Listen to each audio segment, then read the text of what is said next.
Good morning all of you. कैसे हैं आप लोग? आई होप अच्छे होंगे। आपकी तैयारी बहुत अच्छी चल रही होगी, चीज़ें सही ढंग से चल रही होगी और शायद आपने पिछली क्लासेस देखी भी होंगी, चीज़ों को समझा भी होगा। और आई थिंक जो ट्रिक्स मैंने आपको बताए हैं, जो रणनीतियाँ मैंने आपको बताई है, वो आपके लिए काम कर रहा होगा। आप उसमें कंफर्टेबल होंगे, आप चीज़ों को अच्छे से ले जा रहे होंगे, चीज़ें आपके दिमाग में बैठ रही होगी। तो इसी यात्रा को आगे बढ़ाते हैं, एक कदम और आगे बढ़ते हैं। तो जैसा कि कल की क्लास में हमने पढ़ा था, कमिटीज पढ़े थे, तो आज हम स्टार्ट करेंगे पार्ट्स ऑफ द कॉन्स्टिट्यूशन। जैसा कि मैंने आपको बताया था कि हमारा जो संविधान है वो दुनिया का सबसे बड़ा लिखित संविधान है।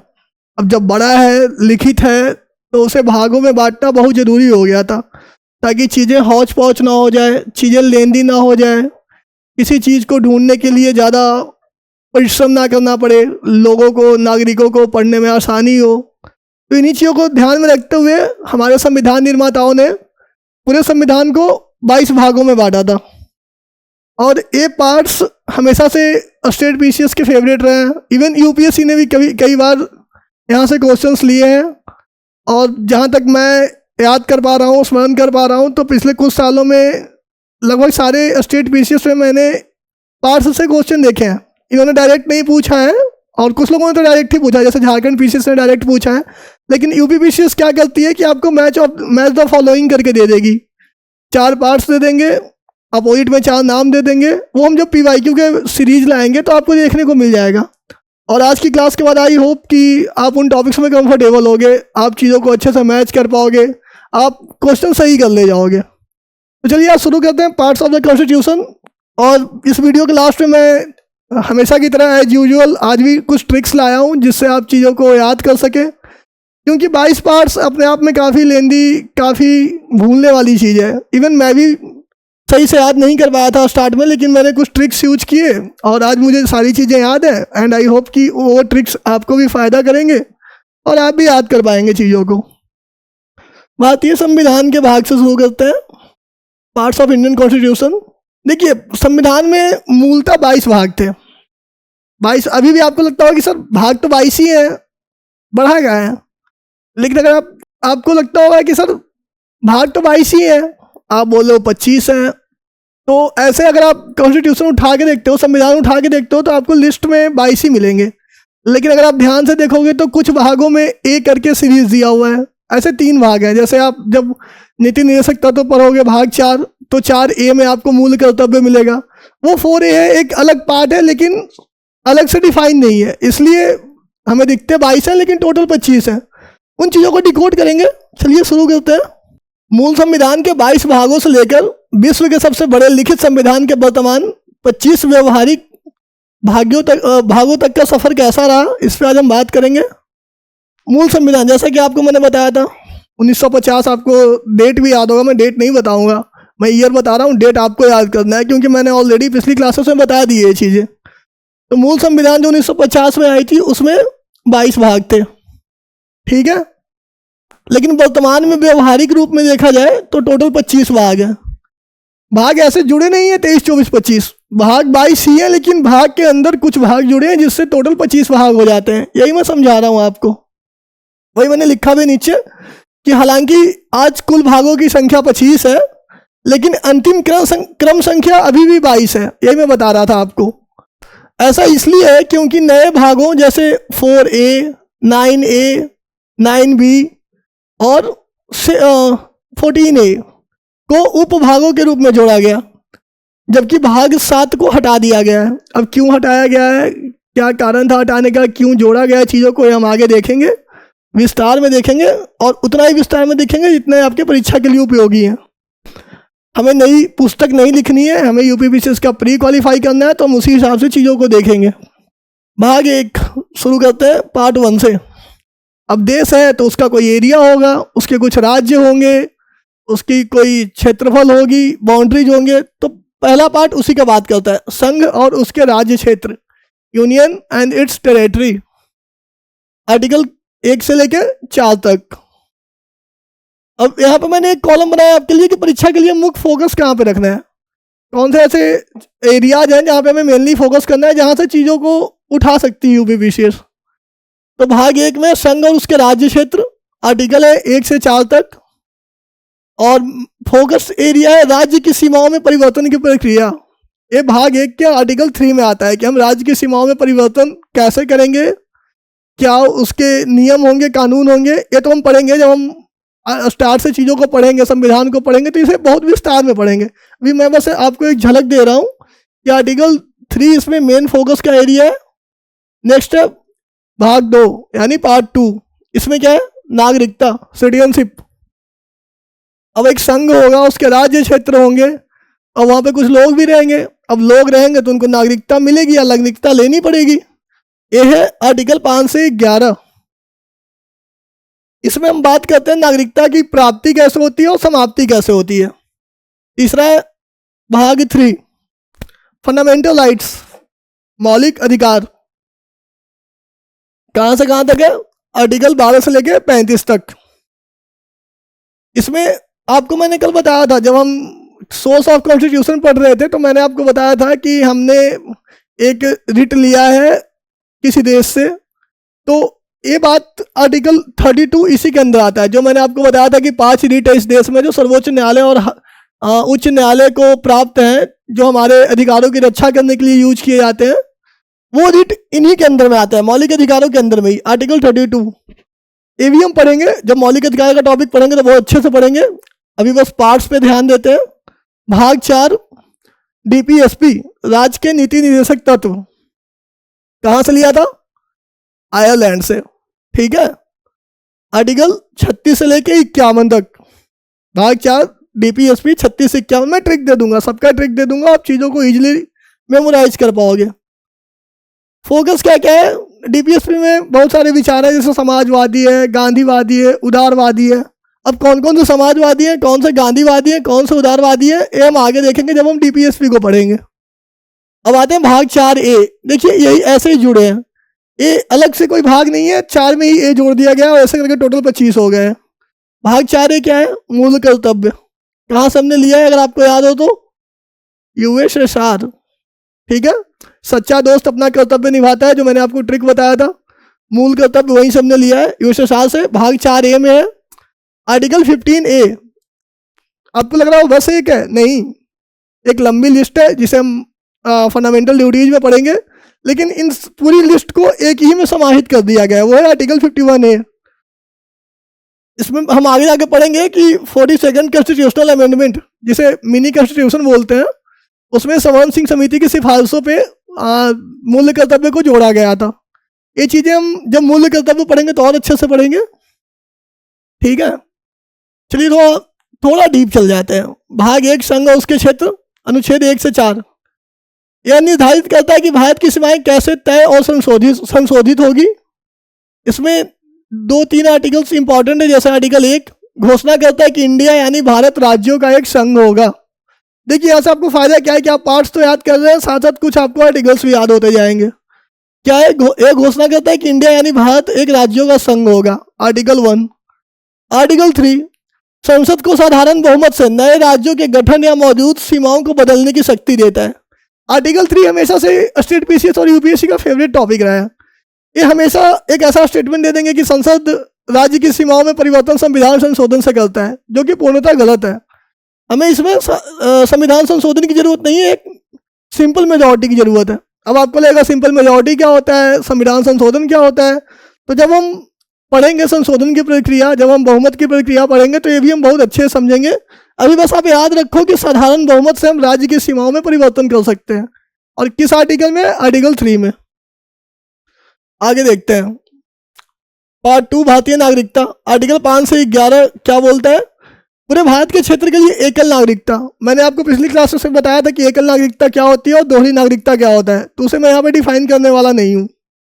तो एकल नागरिकता के सिद्धांतों को स्थापित करता है आर्टिकल 9, मतलब 9, विदेशी नागरिकता स्वेच्छा से स्वीकार करने पर भारतीय नागरिकता स्वतः समाप्त हो जाती है। ऐसा क्यों होता है, क्योंकि आपको पता है कि इस देश में एकल नागरिकता है। अगर आप इस देश के नागरिक हैं तो सिर्फ और सिर्फ इसी देश के नागरिक रहेंगे। अगर आप किसी और देश की नागरिकता लेते हैं तो आपकी नागरिकता स्वतः समाप्त हो जाएगी। इन चीज़ों को भी हम बहुत डीप में देखेंगे जब हम सिटीजनशिप के टॉपिक पे आएंगे। हम इसके प्रो और कॉन्स भी बताएंगे आपको। आर्टिकल 11, नागरिकता के अधिकारों को कानून द्वारा विनियमित करने की विशेष शक्ति संसद के पास है। मतलब कैसे नागरिकता ली जाएगी, कैसे नागरिकता दी जाएगी, ये सारे विशेषाधिकार किसके पास है? संसद के पास। और इसके लिए नियम कानून भी संसद बनाएगी, ये आर्टिकल 11 बोलती है। चलिए आगे देखते हैं। नागरिकों के लिए मौलिक अधिकार, पार्ट 3, इसे बोलते हैं मैग्ना कार्टा, भारत का मैग्ना कार्टा। अब भारत का मैग्ना कार्टा क्यों बोलते हैं? United nation declaration on human rights क्या है, ये चीज़ें जब हम समझेंगे, जब हम मौलिक अधिकार में जाएंगे। जब आप United nation declaration of human rights पढ़ोगे तब आपको समझ में आएगा कि इसे मैग्ना कार्टा क्यों बोलते हैं। जब हम ब्रिटेन के संसद से इसकी तुलना करेंगे तब आपको चीज़ें समझ में आएगी। तो भारत का मैग्ना कार्टा इसे बोलते हैं, आर्टिकल 12 से लेकर 35 तक है, ठीक है। इसमें अधिकतर जो हमें राइट्स मिले हैं वो राज्य की मनमानी कार्रवाई के खिलाफ मिले हैं, ताकि राज्य हमारे ऊपर ज्यादती ना करे। इन चीज़ों से बचाने के लिए हमें कुछ राइट्स मिले हैं। अधिकतर मोस्ट ऑफ द राइट्स ऐसे ही है। इसमें हम बाद में बात करेंगे कि ऐसे कौन कौन सी कंडीशंस हैं जब राज्य हमारे ऊपर ज्यादती करती है, कब हमें बचना है इन चीज़ों से। अभी बस याद रखें कि पार्ट 3 फंडामेंटल राइट्स है। इसमें भी कुछ पार्ट्स हैं, जैसे पहला पार्ट है समानता और स्वतंत्रता, ये आर्टिकल 14 से लेकर 18 तक।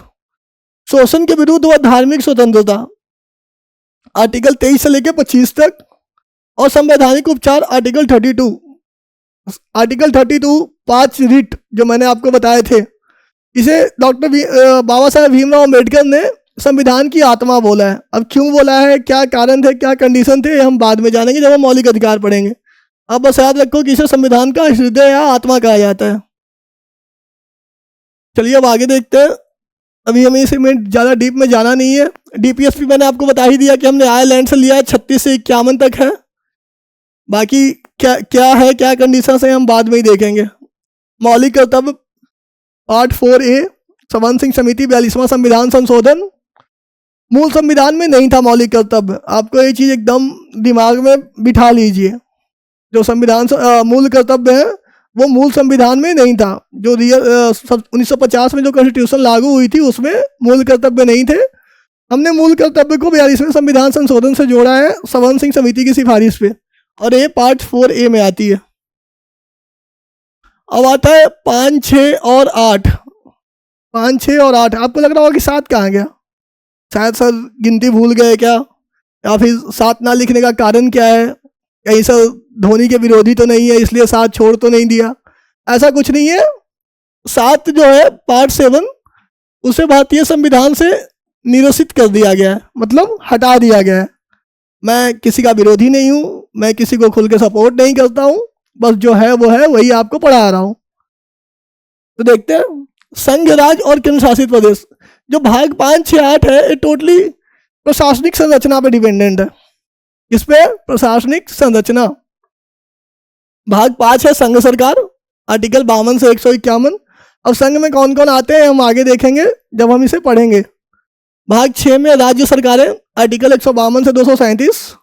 और भाग 8 में केंद्र शासित प्रदेश, 239 से 242। अब आपको लग रहा होगा कि ऐसे बहुत लोग जानते होंगे केंद्र शासित प्रदेश, लेकिन अगर जिन्हें चीज़ें क्लियर नहीं है कि केंद्र शासित प्रदेश क्या होता है तो ये भी हम बात कर लेंगे जब हम इन टॉपिक्स पे आएंगे, ठीक है। अब चलते हैं आगे। ये देखिए मैंने बोला था ना कि आएगा भाग 7 भी आएगा। संविधान का एकमात्र निरस्त किया गया भाग, अगर स्टेटमेंट आता है कि निम्नलिखित में से कौन सा भाग संविधान से निरस्त कर दिया गया है, और ऑप्शंस में अगर आपको 7वां दिख जाए तो आप आंख मूंद के लगा लीजिएगा, वो सही हो रहा है, क्योंकि पूरे संविधान में बस एक ही ऐसा पार्ट है जिसे निरस्त किया गया है, वो है भाग 7, ठीक है। 7वां संवैधानिक संशोधन अधिनियम 1956 क्यों हटाया गया, इतिहास क्या था इसका, थोड़ा इस पर ध्यान दे लेंगे, क्योंकि हमें आगे पढ़ने को नहीं मिलेगा। जो चीज़ें नहीं है उसको पढ़ने का कोई मतलब नहीं बनता है, बस थोड़ा सा एक ओवरव्यू देख लेते हैं इसका। मूल रूप से भाग 7 में प्रथम अनुसूची के भाग बी में शामिल राज्य से संबंधित विशेष प्रावधान थे। प्रथम अनुसूची क्या है ये हम अगली क्लास में पढ़ेंगे। हमारी जो अगली क्लास होने वाली है वो स्केड्यूल पे ही होने वाली है, तो आपको पता चल जाएगा कि फर्स्ट स्केड्यूल क्या था। तो प्रथम अनुसूची के भाग बी में जो शामिल राज्य थे वो यहाँ पे 7वें भाग में थे संविधान के। 1956 में भाषाई आधार पर राज्यों के पुनर्गठन के साथ ही राज्यों की पुरानी श्रेणियां ABCD को पूरी तरीके से समाप्त कर दिया गया। जब आपको दीपक सर पढ़ाएंगे पोस्ट इंडिपेंडेंस, तो पोस्ट इंडिपेंडेंस में बताएंगे कि राज्यों का पुनर्गठन कैसे हुआ था, कौन कौन सी समितियां आई थी, तब आपको बताया जाएगा किन किन श्रेणियों में बांटा गया था। तो ये चीज़ आपको दीपक सर बताएंगे। तो जब श्रेणियां जो थी वो पहले क्षेत्रीय आधार पे थी, लेकिन जब राज्यों का पुनर्गठन भाषाई आधार पे हो गया तो ये रेलिवेंट नहीं रही, तो इन श्रेणियों को फिर हटा दिया गया और इसलिए 7वां जो पार्ट है उसको स्थायी रूप से भारतीय संविधान से हटा दिया गया था। ठीक है, अब देखते हैं आगे। भाग 9 पंचायती राज। पंचायती राज जब भी आता है तो आपके दिमाग में आता होगा 73वां और 74वां संविधान संशोधन। एम आई राइट? तो ये है आर्टिकल 243 से लेके, ये 2430 नहीं है। ठीक है, पता चला आप 2430 पढ़ ले, बाद में बोले करे सर टोटल 390 95 ही तो क्या बोलते हैं अनुच्छेद है, आपने 2430 पढ़ा दिया, पता नहीं कौन कौन सा संविधान जोड़ लिया आप अपने देश के संविधान में। तो ऐसा बिल्कुल नहीं है। ये 243 ओ है, ओ फॉर ऑरेंज। ठीक है, ध्यान रखिएगा। 243 ओ है वो। 73वें संशोधन द्वारा ग्रामीण त्रिस्तरीय स्थानीय स्वशासन को मान्यता। अब त्रिस्तरीय द्विस्तरीय क्या होता है, बलवंत राय मेहता कमेटी क्या होती है, ये बातें हम करेंगे जब हम पढ़ेंगे नगर पालिका, जब हम पढ़ेंगे ग्राम पंचायत, जब बात होगी 73वें और 74वें संविधान संशोधन की। अभी बस हम पार्ट्स देख रहे हैं तो हमारा फोकस पूरा इसी पे होगा। भाग 9A में आती है नगर पालिकाएं, 243 P से लेकर 243 ZG तक। भाग 9B में आती है सहकारी समितियां, ये 243 ZS से 243 ZT तक। सहकारी समितियां आई थी कब? 97th amendment act. अब एक्ट तो रहा नहीं, अब 97th अमेंडमेंट बोल सकते हो, 97वां संविधान संशोधन। उससे सहकारी समितियां जोड़ी गई थी और उससे संविधान में कहाँ कहाँ चेंजेज हुई थी हम बाद में पढ़ेंगे जब हम अमेंडमेंट्स का टॉपिक पढ़ेंगे। अब आते हैं भाग 10 अनुसूचित और जनजातीय क्षेत्र, 244 से लेकर 244A तक। देश के संवेदनशील और पिछड़े क्षेत्रों में विशेष प्रशासनिक तंत्र की व्यवस्था करता है। इसी भाग 10A से दो चीजें निकली थी, 5th शेड्यूल और 6th शेड्यूल। इनको हम शेड्यूल के टॉपिक्स में पढ़ेंगे। अभी बस आप ये याद रखिए कि भाग 10 जो है वो SC और ST और ट्राइबल एरियाज के लिए।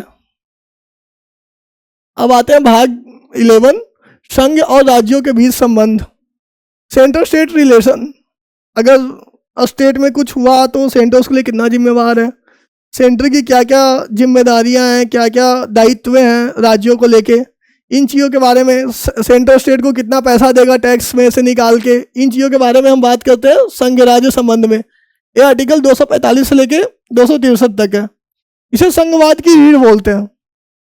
ठीक है, जो केंद्र और राज्यों के बीच शक्तियों का विभाजन करता है, विधायी संबंध, प्रशासनिक संबंध, ये हम देखेंगे। अभी जब इसमें आएंगे प्रॉपर तब देखेंगे, अभी बस पार्ट्स पे ध्यान दें आप। फिर आता है भाग 12 वित्त संपत्ति संविदाएं और वाद, आर्टिकल 264 300। ये इतनी इंपॉर्टेंस नहीं है, इनसे क्वेश्चन आए भी नहीं है और मुझे नहीं लगता कि आएंगे भी। केंद्र संबंध, नगर पालिकाएं, ये सब हमेशा से हॉट टॉपिक रही है, तो उन चीज़ों पर ज़्यादा फोकस करिएगा आप। भाग 13 भारत के राज्य क्षेत्र के भीतर व्यापार और वाणिज्य, आर्टिकल 301 से 307। इन्हें बस एक बार देख लीजिएगा। भाग 12-13 अभी तक आई नहीं है और किसी स्टेट PCS ने नहीं पूछा, और UPSC तो ऐसी जिम्मेदारियां उठाने से हमेशा पीछे ही रहता है कि नहीं, जो चीज़ें लेंदी है उनसे दूर ही रहो। फिर आता है भाग 14A और 15 लोक सेवा, जिसकी आप तैयारी कर रहे हैं, जिसमें आप जाना चाहते हैं, अधिकरण, ट्रिब्यूनल्स और चुनाव। जब भी आपको ये 14A दिख रहा होगा तो आपको लग रहा होगा कि अरे 14A की जगह 15 क्यों नहीं कर दिया था इसे, और जो 15 था उसे 16 कर देता है। ABCD करने का क्या मतलब है? तो आप जान लीजिए कि जहाँ पे भी ABCD आपको दिख रहा है, इसका अर्थ है कि इसे बाद में जोड़ा गया संविधान में। ठीक है, तो चलिए देखते हैं। आर्टिकल 14 जो है वो सेवाएं हैं, लोक सेवाएं, आर्टिकल 308 से लेके भाग 14 में लोक सेवाएं हैं, आर्टिकल 308 से लेके 323 तक। इसमें अखिल भारतीय सेवाएं हैं, संघ और राज्यों के लोक सेवा आयोग है। ठीक है, भाग 14A में ट्रिब्यूनल्स हैं, आर्टिकल 323A और 323B। बस आर्टिकल्स थोड़ा याद रख लीजिएगा तो चीज़ें आसान हो जाएगी आपके लिए। भाग 15 में इलेक्शन, आर्टिकल 324 से लेके 329 ए। इलेक्शन कौन करवाता है, इलेक्शन में अधिकारी कौन कौन होते हैं, ये हम तब पढ़ेंगे जब हम चुनाव पढ़ेंगे। अभी बस हम पार्ट्स देख रहे हैं। और फिर चलिए अगले में आते हैं। भाग 16 और 17 दोनों विशेष उपबंध है और राज्य भाषा। 16 कुछ वर्गों के लिए विशेष उपबंध। अब कौन कौन से वर्ग हैं ये भी हम बाद में ही देखेंगे, अभी कोई मतलब नहीं बनता इनको देखने का, क्योंकि ये चीज़ें बहुत लंबी है और थोड़ी डीप में जाना पड़ेगा। और एक क्लास वो बताने के लिए नहीं है, एक क्लास बस हमें पार्ट्स याद करने के लिए, पार्ट्स को देखने के लिए। तो भाग 16 आप याद रखिए, कुछ वर्गों के लिए विशेष उपबंध। आर्टिकल कहाँ से कहाँ तक है, 330 से लेकर 342 तक। भाग 17 आधिकारिक राज्य भाषा, राजभाषा, राष्ट्रभाषा नहीं, हमेशा आपको याद होना चाहिए भारत की अपनी कोई राष्ट्रभाषा नहीं है, राजभाषा है हमारे पास। और कितनी है क्या है वो भी हम जब स्केड्यूल्स पढ़ेंगे तब देख लेंगे। हमारे 8वीं जो अनुसूची है, 8th स्केड्यूल है जो वो भाषाओं पे ही है। तो भाग 12 हो गया आधिकारिक राजभाषा, आर्टिकल 343 से लेकर 351। Got it. मेन हो गया आर्टिकल 18, याद है, आपातकाल। जम गई जर्मनी, कहाँ से लिया था हमने, जर्मनी से, आपातकाल के उपबंध। तो आपातकाल भाग 18 में 352 से 360 तक। इसमें कितने तरह के आपातकाल होते हैं, क्या क्या सिचुएशंस होते हैं वो हम बाद में देखेंगे जब हम आपातकाल के टॉपिक पे आएंगे। अभी बस याद रखिए कि आपातकाल भाग 18 में है। और एक था भाग 19 जो हमने यहाँ पर नहीं लिखा है, उसके ना लिखने के पीछे एक कारण ये था कि वो मिसलेनियस था। भाग 19 जो था वो मिसलेनियस था। तो मिसलेनियस में कोई ऐसे पार्ट बाई पार्ट बांटा हुआ नहीं था, तो हम सोचेंगे उसको क्या ही लिखे। आप एक एक तो याद कर नहीं सकते, भाग 19 नहीं पूछेगा क्योंकि वो किसी एक पार्ट के लिए नहीं है। तो भाग 19 को आप छोड़ भी सकते हैं, बस याद रखिएगा कि भाग 19 किसी के लिए स्पेसिफिक नहीं है, वो मिसलेनियस है। भाग 20 है संशोधन, कि हमारे संविधान में संशोधन कैसे होगा। आर्टिकल 368 होगा शायद, हाँ आर्टिकल 368 ही है। हमने लिया कहाँ से, दक्षिण अफ्रीका से, साउथ अफ्रीका से हमने संशोधन के प्रावधान लिए थे। आर्टिकल 21 है विशेष, 21 और 22 दोनों में विशेष और संक्षिप्त नाम। सॉरी, पार्ट 21 और 22 है विशेष और संक्षिप्त नाम। आर्टिकल कौन कौन से हैं, 369 से लेकर 395 तक। इसमें राज्यों के लिए अस्थायी विशेष प्रावधान, जैसे कि पूर्व में था आर्टिकल 370। काफ़ी 2019 का वक्त था शायद जब ये संशोधन हुआ था। इसमें काफ़ी सारी मूवी भी बनी है और आप शायद आर्टिकल 370 तो जानते ही होंगे। तो आर्टिकल 370 जैसे चीज़ें इसी में थी। भाग 21 और 22 में संविधान का संक्षिप्त नाम, हिंदी में प्राधिकृत पाठ वगैरह इसमें शामिल है। टोटल 22 भाग थे जिसे हमने देख लिया। अब एक बार मेनोमिक्स देख लेते हैं, इसको रटने की तकनीक देख लेते हैं, इसको याद रखने की तकनीक देख लेते हैं, ताकि आप चीज़ों को अच्छे से समझ पाओ, अच्छे से दिमाग में रख सको और चीज़ें लॉन्ग टर्म तक आपके साथ रहे। तो देखते हैं, एक सेंटेंस है, ये सेंटेंस आप याद रखिए तो आप कर सकते हैं, आप 22 पार्ट को इजीली याद कर लेंगे। क्या है, पार्ट बाई पार्ट देखते हैं। इसको पार्ट्स में बांट देते हैं ताकि आप याद रखो। Just a minute. पहले आप याद रखिए, you can fly directly from US to meet child of Shyam. You can fly directly from US to meet child of Shyam. क्या है, you can fly directly from US to meet child of Shyam. U से क्या हो गया, union. F से क्या हो गया, फंडामेंटल राइट्स। यू से यूनियन हो गया, एफ फ्लाई का एफ ले लीजिए तो यहां से हो गया फंडामेंटल राइट्स। डायरेक्टली में डी हो गया डीपीएसपी, और फिर फ्रॉम हो गया, एस से हो गया स्टेट गवर्नमेंट, राज्य सरकारें।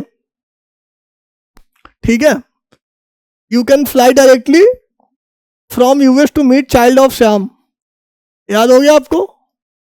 चलिए एक बार इसका रिवीजन भी कर लेते हैं ताकि चीजें अच्छे से हो जाए। क्या मैंने बोला था, you can fly directly from US to meet child of Shyam.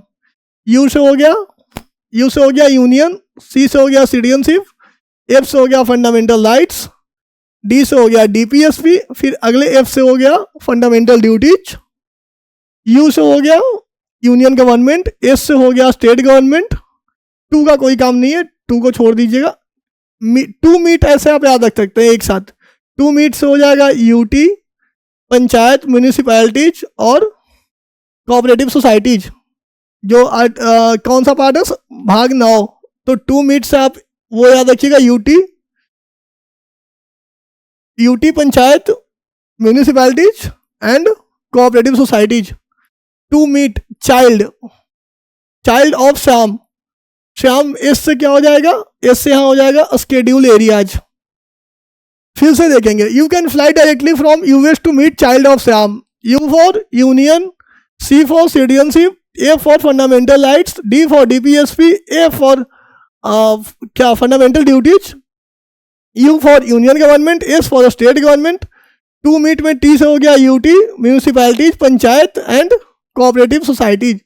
और फिर हो गया श्याम, श्याम से हो गया स्केड्यूल एरियाज। यहाँ तक याद हो गया होगा, हमने लगभग 10 पार्ट याद कर लिए हैं। आगे देखते हैं,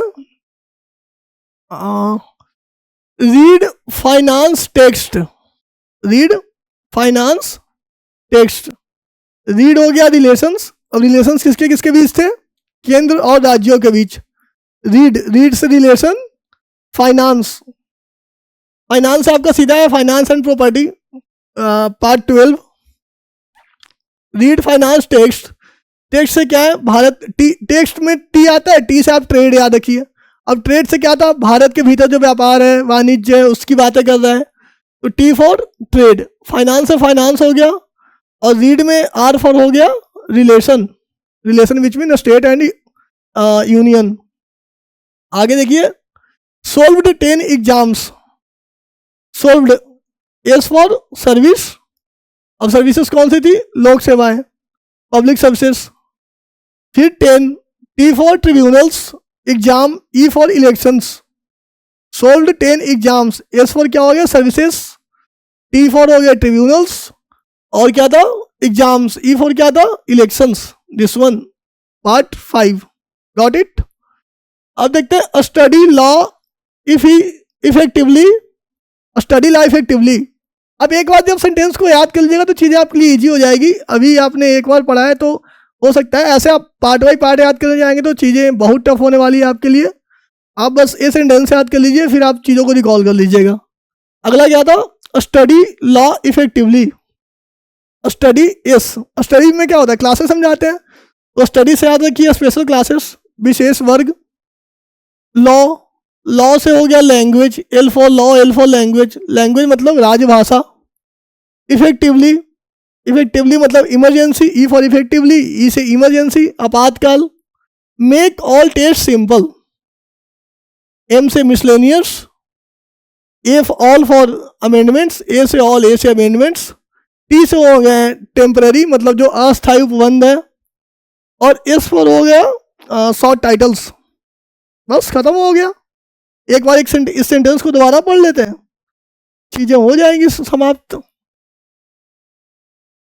आप बस ये सेंटेंस याद रखिए, पार्ट्स पे आप फोकस मत करिए, सेंटेंस याद रहेगा, आपको चीजें याद हो जाएगी। सेंटेंस क्या था, you can fly directly from US to meet child of Shyam. You can fly directly from US to meet child of Shyam. Read finance text, read finance text, solve 10 exams, study law effectively, make all test simple. बस इतना ही है। आप एक sentence याद करके आप संविधान के 22 पार्ट्स याद कर सकते हो, इवन 25 पार्ट्स। 22 तो ऐसे बाई वो क्रम है, लेकिन ऐसे टोटल तो 25 ही है, तो आप 25 पार्ट्स बस एक सेंटेंस याद करके याद कर सकते हो। और बाकी 2-3 बार रटिए, 7 बार रटिए, सप्ताह में 1 दिन रट लीजिए, एक बार देख लीजिए, तो आपको चीज़ें याद हो जाएगी। 2 से 3 क्वेश्चन तो यहाँ से निकल जाएंगे आपके हर हाल में। बस यही था आज की क्लास। हमने देखा पार्ट्स ऑफ कॉन्स्टिट्यूशन, हमने चीज़ों को पढ़ा, हमने चीज़ों को समझा, हमने ट्रिक्स देखे कि इन्हें याद कैसे करना है। बाकी अच्छा लगा हो तो कमेंट करिएगा, लाइक करिएगा, चैनल को सब्सक्राइब कर दीजिएगा। मिलते हैं फिर अगले क्लास में। धन्यवाद।